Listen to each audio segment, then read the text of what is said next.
잘못한 게 없는데 어떤 사람이 나만 유독 싫어하는 것 같은 느낌 받아보신 적 있으신가요? 분명 그 사람에게 피해를 준 적도 없고 뒤에서 험담한 적도 없는데 말이죠. 왜인지 공기가 차갑습니다. 눈을 마주치면 먼저 피하고 내가 말을 하면 시큰둥하게 반응하죠. 이럴 때 우리는 보통 자기 자신을 의심하게 됩니다. 내가 뭘 잘못했나? 혹시 말실수를 했나? 나만 모르는 게 있는 건가? 하지만 뇌과학과 심리학의 관점에서 보면 이 현상의 원인은 전혀 다른 곳에 있습니다. 오늘은 그 이유 없는 미움의 진짜 이유를 풀어보겠습니다. 그리고 이걸 알고 나면 이런 생각이 드실 겁니다. 아, 내가 잘못한 게 아니었구나. 이런 경험 주변에서 한 번쯤 보셨을 겁니다. 회사에서 똑같이 일하는데 어떤 한 명만 유독 미운 털이 박힌 것처럼 보이는 사람, 친구 모임에서 특별히 잘난 척하지 않는데도 왠지 소외되는 사람, SNS에 일상을 올렸을 뿐인데 허세 부린다는 댓글을 받는 사람, 공통점이 있습니다. 본인은 잘못한 게 없다는 겁니다. 하지만 주변의 누군가는 그 사람을 보기만 해도 불편해합니다. 심지어 그 사람이 잘 되는 걸 간절히 원하지 않죠. 이게 단순히 성격 차이일까요? 아니면 정말 그 사람이 뭔가 잘못하고 있는 걸까요? 심리학에서는 이렇게 설명합니다.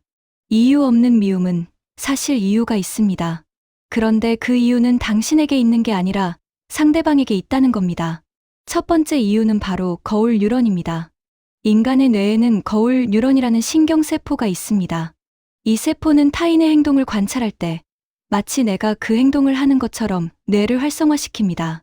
1996년 이탈리아의 신경과학자 자코모 리졸라티 연구팀이 이걸 발견했는데요. 원숭이가 땅콩을 짚는 걸 보기만 해도 보는 원숭이의 뇌에서 똑같은 뉴런이 활성화되더라는 겁니다. 그래서 핵심은 이겁니다. 우리는 타인을 볼 때 그냥 보는 게 아니라 시뮬레이션합니다. 상대방의 행동을, 감정을, 태도를 내 뇌에서 그대로 재현하는 거죠. 자, 그럼 이제 상황을 하나 가정해 보겠습니다. 당신은 자존감이 높은 사람입니다.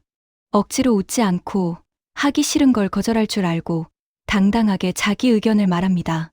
그런데 상대방은 어떤 사람일까요? 평생 눈치를 보며 살아온 사람, 하고 싶은 말을 삼키고 억지로 웃으며 타인의 기분을 맞추느라 자기 자신을 희생해 온 사람, 그 사람이 당신을 볼 때 거울 뉴런이 작동합니다.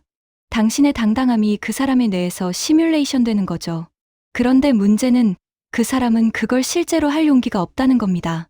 그래서 어떤 일이 벌어질까요? 심리학에서는 이걸 인지 부조화라고 부릅니다. 나도 저렇게 살고 싶다는 욕구와 나는 그럴 용기가 없다는 현실 사이의 충돌. 이 불편한 감정을 해소하는 가장 쉬운 방법은 뭘까요? 당신을 깎아내리는 겁니다. 저 사람은 오만해. 저 사람은 이기적이야. 저 사람은 눈치가 없어. 심리학에서는 이걸 투사라고 설명합니다. 프로이트가 말한 방어 기제 중 하나죠. 자신이 갖지 못한 것에 대한 열등감을 인정하는 건 너무 고통스럽습니다. 그래서 그 원인을 외부, 즉 당신에게 돌리는 거죠. 그래서 핵심은 이겁니다. 그들이 당신을 비난하는 건 당신이 잘못되었기 때문이 아닙니다. 당신의 존재가 그들이 자기 자신을 배신하며 살고 있다는 사실을 뼈아프게 상기시켰기 때문입니다. 두 번째 이유는 사회 비교입니다. 1954년 심리학자 레온 페스팅거는 이런 이론을 제시했습니다. 인간은 끊임없이 타인과 자신을 비교하며 자신의 위치를 확인한다는 거죠. 특히 나와 비슷한 사람과 비교할 때 그 강도가 가장 셉니다. 같은 나이, 같은 직업, 같은 출발선에 있는 사람.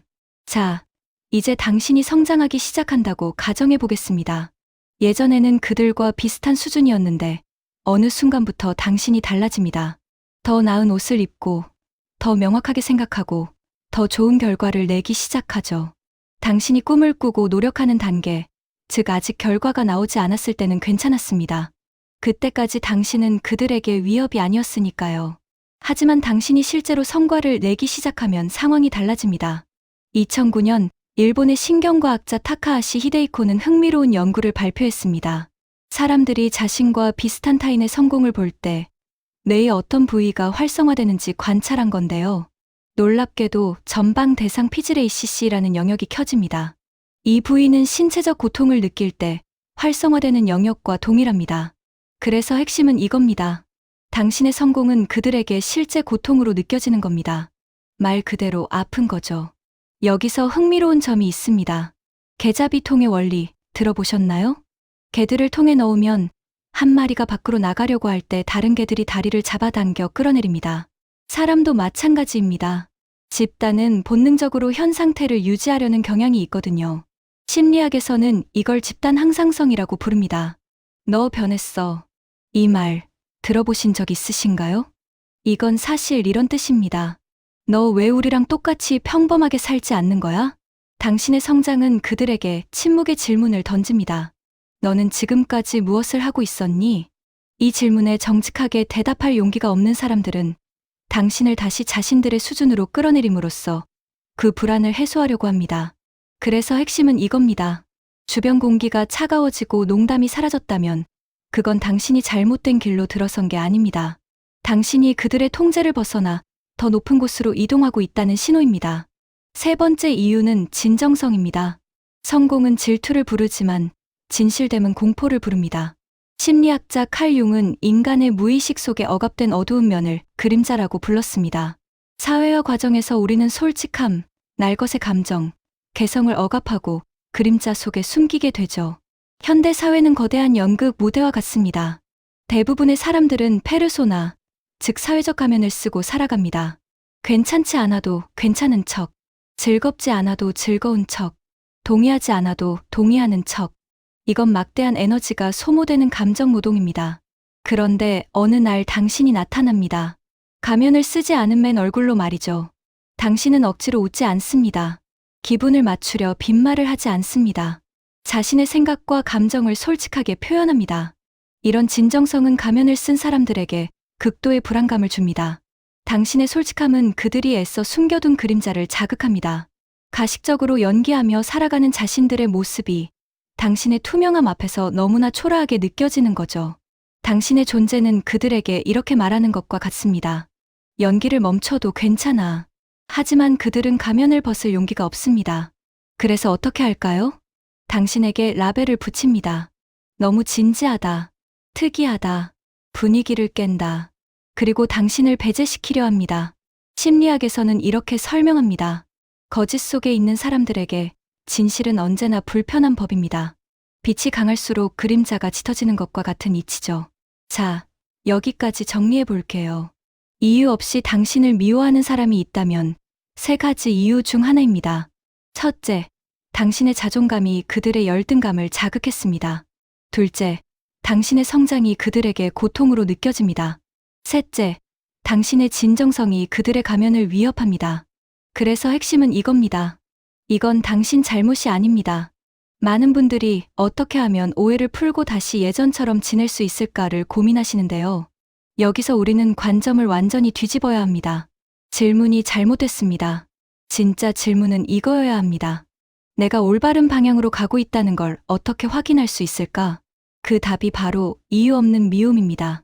당신이 자존감을 지키기 시작할 때, 당신이 실제로 성장하기 시작할 때, 당신이 가면 없이 진솔하게 살기 시작할 때, 주변에서 누군가 불편해한다면 그건 당신이 잘못된 게 아니라 당신이 제대로 가고 있다는 증거입니다. 1995년 심리학자 로이 바우마이스터는 소속 욕구에 대한 연구를 발표했습니다. 인간은 본능적으로 집단에 소속되고 싶어 하죠. 하지만 여기서 함정이 있습니다. 잘못된 집단에 소속되어 있으면 성장하는 게 오히려 죄가 됩니다. 그래서 핵심은 이겁니다. 당신이 선택해야 할 건 모두에게 사랑받는 것이 아니라 올바른 방향으로 가는 겁니다. 자, 이제 마무리하겠습니다. 단정하거나 훈계하지 않겠습니다. 구조만 정리해 볼게요. 이유 없는 미움은 사실 이유가 있습니다. 하지만 그 이유는 당신이 아니라 상대방에게 있죠. 당신의 자존감이 그들의 열등감을 자극했고, 당신의 성장이 그들에게 고통으로 느껴졌고, 당신의 진정성이 그들의 가면을 위협했을 뿐입니다. 그래서 여러분께 질문을 하나 남기고 끝내겠습니다. 당신을 이유 없이 미워하는 사람이 있다면 어떻게 해야 할까요? 답은 간단합니다. 계속 성장하세요. 그게 당신이 올바른 방향으로 가고 있다는 가장 확실한 증거니까요. 오늘 하나만 기억해 주세요. 이유 없는 미움, 사실은 당신이 잘하고 있다는 신호입니다. 콕콕 심리였습니다.